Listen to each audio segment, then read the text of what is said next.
Emmanuel Macron será presidente de Francia 5 años más tras derrotar este domingo con claridad a su rival de extrema derecha Marine Le Pen en la segunda vuelta de las presidenciales francesas. Con esto comenzamos nuestro informativo. Los saluda Silvia Cabrera en Berlín. Titulares. Emmanuel Macron gana las elecciones francesas con un 58,2% de los votos frente al 41,8% de la candidata ultraderechista Marine Le Pen. Con estos resultados, Macron se convierte en el primer presidente en lograr su reelección en Francia desde el 2002. Ucrania celebra la Pascua ortodoxa en medio de los bombardeos rusos en el este y sur del país. El presidente Volodymyr Zelensky ha pedido a los ucranianos que transformen su rabia en fuerza benéfica para vencer el mal.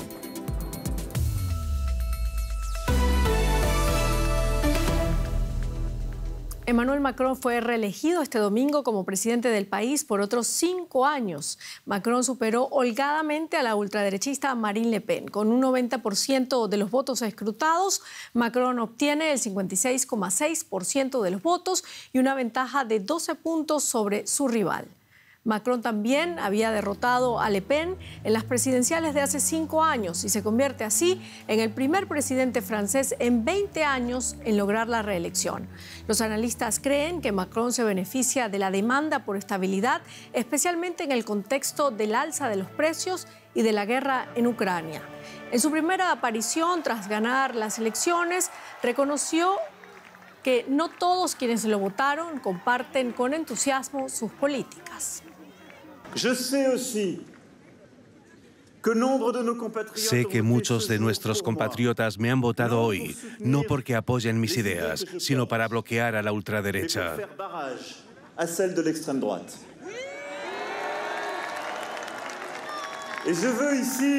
Y quiero agradecerles y decirles que soy consciente de que esos votos me obligan para los próximos años. Soy el depositario de su sentido del deber, de su apogeo a la República y del respeto a las diferencias que se han expresado durante las últimas semanas. Y la candidata de la ultraderecha, Marine Le Pen, reconoció su derrota, pero aseguró que los resultados representan una brillante victoria para su partido. Dijo que Francia ha demostrado que todavía quiere un contrapeso a Macron. Vamos a escucharla. More than ever, más que nunca queremos defender a los ciudadanos franceses. No me siento resentida por el resultado. Ya nos dieron por muertos 1 millón de veces y nuestros adversarios esperaban hacernos desaparecer. Pero todavía tengo esperanzas. Este resultado me da esperanza y es testimonio de que los franceses no confían en su gobierno. Y yo comparto ese sentir.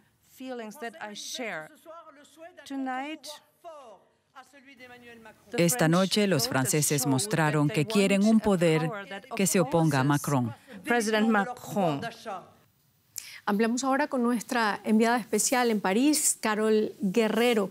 Carol, la victoria de Macron es considerable teniendo en cuenta que termina un quinquenio marcado por la revuelta de los chalecos amarillos, la pandemia y la guerra de Ucrania. ¿Cuáles serán sus primeros pasos para este nuevo mandato? Bueno, Silvia, pues lo primero que se espera es la renuncia de su actual gobierno. Ya el actual primer ministro Jean Castex ha dicho que él lo hará en los próximos días. Tanto él como todos sus ministros van a presentar su renuncia. Es algo tradicional en Francia, es una tradición que se tiene desde el año 1879. En realidad siempre se hace cuando hay cohabitación, es decir, cuando el presidente y el primer ministro pertenecen a partidos diferentes. Sin embargo, pues ellos quieren mantener esta tradición en esta ocasión. Otro paso que también obedece a la tradición es la visita que se espera de Emmanuel Macron a Berlín para encontrarse con el canciller Olaf Scholz. Esto como muestra de la cercanía que hay entre Alemania y Francia, una cercanía que se quiere mantener.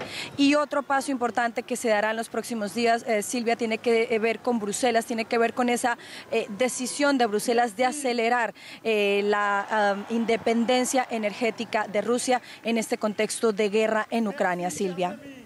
Bueno, Macron ha quedado muy por debajo del 66% de hace 5 años y además la abstención ha sido muy alta. ¿Podrá ser el presidente de todos los franceses como ha prometido esta noche tras su victoria? Pues ese es sin duda uno de sus grandes desafíos. Si vemos ese 66% con el 58% de ahora, pues claramente ha perdido 8 puntos y esto es una muestra de que para algunos la confianza en él se ha erosionado. Él lo sabe, él tiene esto muy presente. Hay gente que le reprocha el que para algunos es una persona arrogante, que no tiene en cuenta los problemas del día a día de los franceses y de hecho nos contaban esta noche, Silvia, que como una forma de querer reconciliarse con alguna parte del electorado francés es que buscará a políticos de izquierda para que vengan a ser parte de su gobierno. Otro desafío que tendrá Emmanuel Macron en sus próximos 5 años de este nuevo gobierno tiene que ver con el tema ecológico, una tarea que también para muchos quedó pendiente en sus primeros 5 años. Macron lo que dice es que quiere que su país sea la primera potencia en abandonar la dependencia del gas, del petróleo y del carbón para pasar cuanto antes a las energías renovables. Y ya en el plano doméstico, pues otro desafío que tiene Macron tiene que ver con el poder de adquisición, que es en este momento la mayor preocupación de los franceses, Silvia. Carol, hablemos ahora de la candidata de la extrema derecha. Para Marine Le Pen ha sido una derrota agridulce. Perdió de nuevo frente a Macron, pero logró un buen resultado para su partido. ¿Qué planes tiene ahora? Pues Silvia, para ella esto ha sido un fracaso, pero no una derrota, y es que no es para menos. Ese 42% la ubica en este momento como la mujer que ha logrado el resultado más importante para su partido, antes llamado, recordemos, Frente Nacional, ahora Rassemblement National. Ella lo que buscará es consolidar a este partido como la mayor fuerza opositora de Francia y su primer campo de batalla será lo que se conoce en Francia como la tercera vuelta, que son las elecciones legislativas que tendrán lugar el 12 y 19 de junio. Aquí Marine Le Pen quiere consolidar y quiere, digamos, capitalizar este resultado, este 42% que ha obtenido hoy en esta segunda vuelta de las elecciones presidenciales en Francia, Silvia. Muchísimas gracias, Carol Guerrero, desde París. Bueno, y frente a miles de seguidores en las inmediaciones de la Torre Eiffel, el mandatario reelecto Emmanuel Macron apeló a la unidad de todos los ciudadanos y prometió abordar las preocupaciones de aquellos que votaron por su ex rival en las urnas. Sin duda, unir a los franceses será el mayor reto de Macron. Emmanuel Macron llegó al poder en 2017 como el presidente más joven de la historia de Francia. Firmemente europeísta, antiguo banquero y ministro de Economía, este hombre de 39 años prometió recomponer un país en el que la ultraderecha estaba en auge. Haré todo lo posible en los próximos 5 años para que no haya más razones para votar a los extremistas.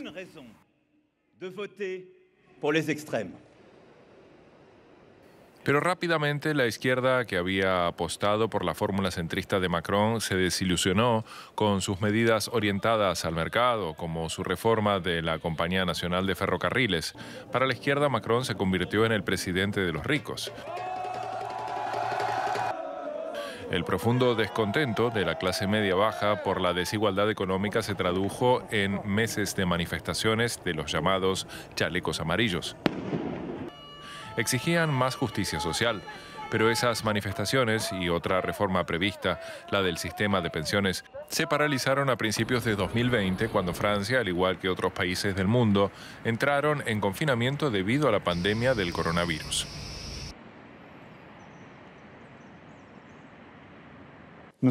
Estamos en guerra, una guerra sanitaria.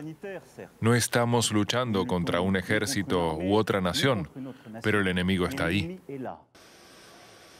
Hoy la mayoría de los franceses está de acuerdo en que Macron es un buen líder en tiempos de crisis. Recientemente encabezó los esfuerzos internacionales para mediar tanto antes como durante la invasión rusa de Ucrania. También ha impulsado una mayor integración europea. Pero su activismo internacional ha reforzado las críticas del electorado que piensa que su presidente está demasiado lejos de las preocupaciones cotidianas de la gente. Por ello, la dura tarea será ahora ganarse el corazón de los franceses en los próximos 5 años, especialmente de aquellos que solo le votaron para evitar que llegara al poder una presidenta de extrema derecha. Y los principales líderes de la Unión Europea felicitaron este domingo al liberal Emmanuel Macron por su victoria en estas elecciones presidenciales. Vamos directamente a Bruselas. María García Sornosa, ¿qué reacciones ha levantado allí la victoria de Emmanuel Macron? Sí, Silvia, las elecciones de hoy en Francia no solo se jugaban en París, sino en toda la Unión Europea. Aquí en Bruselas había mucho nerviosismo por una posible victoria de la candidata ultraderecha, y es que especialmente tras el Brexit no se descartaba ningún escenario. Por eso la principal palabra que resume esta jornada electoral aquí en la capital comunitaria es alivio. Los presidentes del Consejo Europeo, del Parlamento, de la Comisión Europea, pero también la mayoría de primeros ministros de los 27 Estados miembros han salido en tromba a felicitar al candidato liberal, y lo han hecho de una forma inusualmente rápida. Hoy es una victoria para Francia, para Europa y para toda la democracia. Es el mensaje que más se ha escuchado aquí en Bruselas, y es que, Silvia, había mucho temor de una posible victoria de la euroescéptica Marine Le Pen, que habría puesto el bloque comunitario patas arriba, especialmente en un momento tan sensible y delicado como es el actual, marcado por la guerra de Rusia en Ucrania. Así es, pero eso no ocurrió. Ahora Macron estará en el poder por otros 5 años más. ¿Qué significará esto para el proyecto europeo y el futuro de la Unión Europea? Sí, como decíamos, el principal reto de la Francia de Macron, al igual que para toda la Unión Europea, será poner fin a esta guerra de Rusia en Ucrania. Hay que recordar que el programa electoral de Marine Le Pen incluía debilitar al bloque comunitario desde dentro, pero eso sí, a diferencia de las anteriores elecciones de 2017, ya no abogaba por sacar a Francia de la Unión Europea, y en términos de la OTAN, Marine Le Pen abogaba por sacar al país del mando operativo, lo que, según los expertos, de facto supondría sacar al país de la OTAN, de la Alianza Atlántica, en momentos de guerra en Europa. También es muy importante que esta victoria de Macron se produce en un momento en el que los líderes europeos están debatiendo ya el sexto paquete de sanciones contra Vladimir Putin. Incluiría también al petróleo, y Marine Le Pen ya había dejado claro que vetaría estas medidas, una candidata que es conocida por sus vínculos con el Kremlin. Así es, María, tú hablabas de felicitaciones y el canciller alemán Olaf Scholz fue uno de los primeros en felicitar a Macron. Dijo que su reelección es un voto de confianza para la Unión Europea. ¿Veremos una continuación de la pareja franco-alemana liderando la Unión Europea? Sí, esta será una de las implicaciones directas, la continuación del eje franco-alemán en Motón, el motor que mueve la Unión Europea. Y es que una de las ambiciones, de hecho, de Marine Le Pen era precisamente debilitar esta alianza y con ello debilitar al bloque comunitario en su conjunto. Pero, Silvia, especialmente importante es esta victoria de Macron aquí en la Unión Europea, en un momento en el que el liderazgo del canciller alemán Olaf Scholz está cuestionado aquí en Bruselas por sus grandes dependencias energéticas de Alemania con Rusia, pero también por esa oposición férrea a enviar armamento pesado a Ucrania. En definitiva y en resumen, Silvia, aquí hoy en Bruselas dicen que ha sido una muy buena jornada para Europa, porque además de estas elecciones que estamos viendo en Francia, también ha habido elecciones en Eslovenia, y parece que el líder populista Janez Janša va a salir derrotado en las urnas. Muchísimas gracias, María García Sornosa, por este análisis desde Bruselas. Un placer. Y nos vamos ahora a Ucrania. El presidente Volodymyr Zelensky se reunió hoy con el secretario de Estado de Estados Unidos, Antony Blinken, y el secretario de Defensa, Lloyd Austin. Los dos funcionarios de la administración de Biden aterrizaron en Kiev en medio de los bombardeos en el este y sur del país por parte de las fuerzas rusas. La ONU pidió este domingo una tregua inmediata en Mariupol para permitir la evacuación de unos 100.000 civiles que siguen atrapados en esa ciudad. En un mensaje por la Pascua Ortodoxa, Zelensky dijo a los ucranianos que conviertan su rabia en una fuerza para derrotar al mal. Domingo de Pascua Ortodoxa en Kiev. El presidente Volodymyr Zelensky se dirigió al país en un mensaje grabado en la Catedral de Santa Sofía. Nuestros corazones están llenos de ira. Nuestras almas están llenas de un odio feroz contra los invasores y todo lo que han hecho. No dejemos que la ira nos destruya por dentro. Convirtámosla en logros, que sea una fuerza positiva para derrotar las fuerzas del mal. En un día soleado de primavera, los fieles asistieron a la misa en la iglesia San Miguel en Kiev. Algunos incluso ven una luz al final del túnel. Me preocupa mi país y mi futuro hijo. Tengo miedo, pero creo que ganaremos. Nuestro presidente nos está protegiendo, hace lo imposible, igual que los hombres y mujeres de nuestras Fuerzas Armadas. Creo en la victoria y por eso estoy en Ucrania con mi bebé.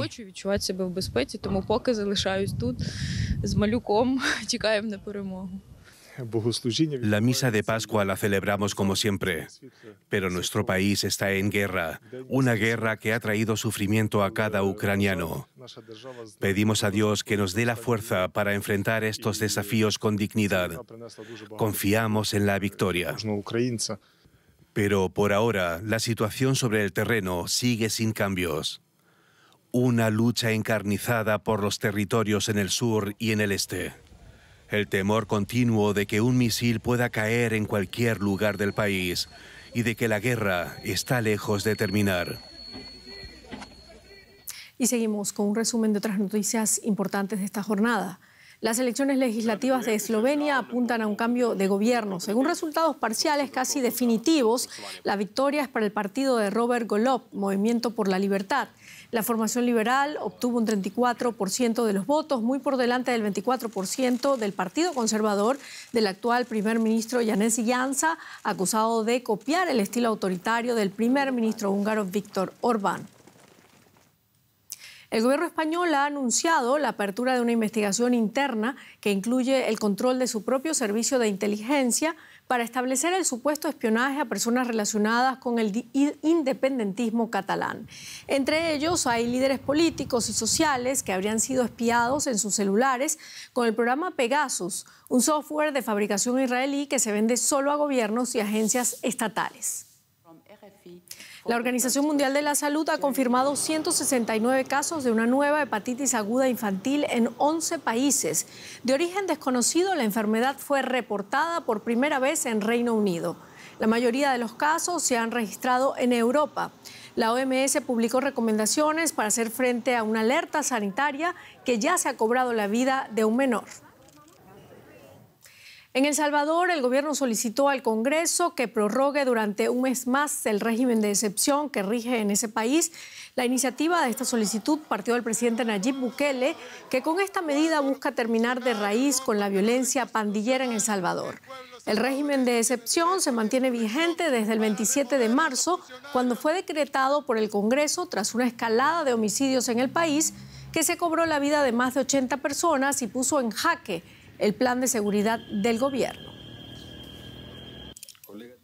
Miles de personas recorrieron las calles de Buenos Aires el sábado para protestar contra la presión fiscal sobre el sector agropecuario.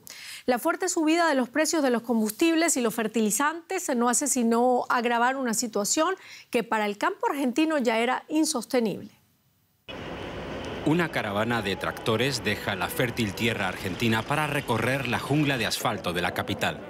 Abandonan temporalmente su medio natural para protestar contra una presión fiscal que, aseguran, apenas les deja margen de beneficio en sus explotaciones. El sector productivo no aguanta más con los impuestos, no podemos exportar nuestra vaca, se nos está muriendo nuestra vaca de los quemados, nos quieren cerrar la exportación a China, que es donde nosotros estamos mandando nuestra vaca CUT. No, la gente, cada vez más impuestos, no hay trabajo para la gente. Esto ya no da más. Según la FADA, una fundación del propio sector agropecuario, por cada 100 pesos que genera una hectárea de tierra, 64,9 se van en impuestos, la mayor parte por derechos de exportación, conocidos popularmente como retenciones. Las retenciones son nuestras, es nuestra producción. Y si él las malgasta, porque no tenemos beneficio con lo que nos está robando. La situación se ve agravada por la subida de los precios del combustible y los fertilizantes a causa de la guerra en Ucrania. Está muy difícil todo, está muy difícil mantener. Aumentaron en pocos meses lo que es las cubiertas, el combustible, los repuestos. No se puede mantener la parte de campo.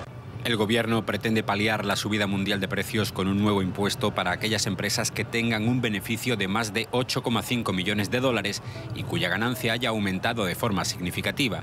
Determinadas empresas agrarias han obtenido ganancias extra en las exportaciones de grano tras la guerra en Ucrania. El Estado pretende absorber con impuestos parte de ese capital para afrontar los enormes gastos que acosan al país. El gobierno está teniendo una deuda muy grande con el Fondo Monetario y el que lo puede ayudar es el campo. Si el campo produce y genera dólares, ellos van a poder pagar la deuda. Si siguen con estas políticas agropecuarias en contra del campo, no van a tener dólares. El sector agrícola argentino mantiene una relación difícil con los gobiernos kirchneristas desde 2008 debido a las tasas de impuestos a las exportaciones de granos y derivados. Varios líderes de la oposición acudieron al llamado tractorazo. Exigen al gobierno un país con menos impuestos, menos intervención del Estado y menos control sobre la iniciativa privada.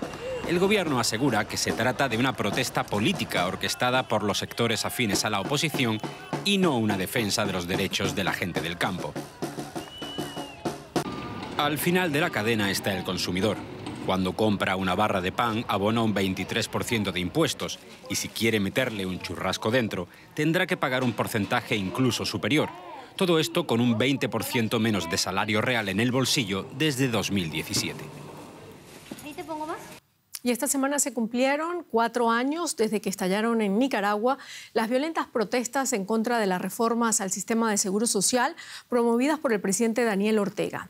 Los estudiantes universitarios desempeñaron entonces un papel muy importante en las manifestaciones, pero esa visibilidad los puso en peligro. Muchos se vieron obligados a buscar refugio en la vecina Costa Rica. El año pasado, Costa Rica recibió una cifra récord de más de 50.000 solicitudes de asilo por parte de nicaragüenses. La cantidad de estudiantes de ese país que piden admisión en las universidades costarricenses también va en aumento. Inicia un nuevo curso lectivo para Enrique, estudiante de segundo año de la carrera de Dirección de Empresas en la Universidad de Costa Rica. En 2018 fue expulsado de una universidad pública de Nicaragua por participar en las manifestaciones contra el presidente Daniel Ortega. 3 de sus compañeros de estudios fueron secuestrados, torturados y quemados. En la frontera de Peña Blanca me encerraron en un cuarto, me empezaron a golpear, a cuestionar el hecho de haber sido esos estudiantes que se habían levantado en contra de la dictadura. Ahí destruyeron cierta documentación importante sobre mi vida académica e información de mi universidad y de mi formación de educación media secundaria. Ahora en Costa Rica vive en este cuarto prestado por un amigo. No le pertenecen ni la cama ni la computadora. Gracias a una beca mensual de $240 de la Universidad de Costa Rica, puede costearse la alimentación. Esa es la fuente principal de mis ingresos y que me permite mantenerme acá en Costa Rica porque, como te mencionaba, la inestabilidad económica, emocional que conlleva la situación de Nicaragua porque siempre te está impactando esa realidad de represión, cómo viven condenando a estudiantes nicaragüenses, tal vez amigos cercanos que han compartido las luchas. Desde 2018, 3.000 nicaragüenses han pedido estas becas. El cupo es limitado, pero se requiere un certificado de notas que algunos no tienen, ya que las universidades en Nicaragua borraron sus expedientes. Sumergido en una crisis política desde 2018, el gobierno de Ortega ha ilegalizado partidos opositores, ONGs y hasta una veintena de universidades privadas donde se gestaron manifestaciones. Es el caso del centro donde estudiaba Elton Rivera.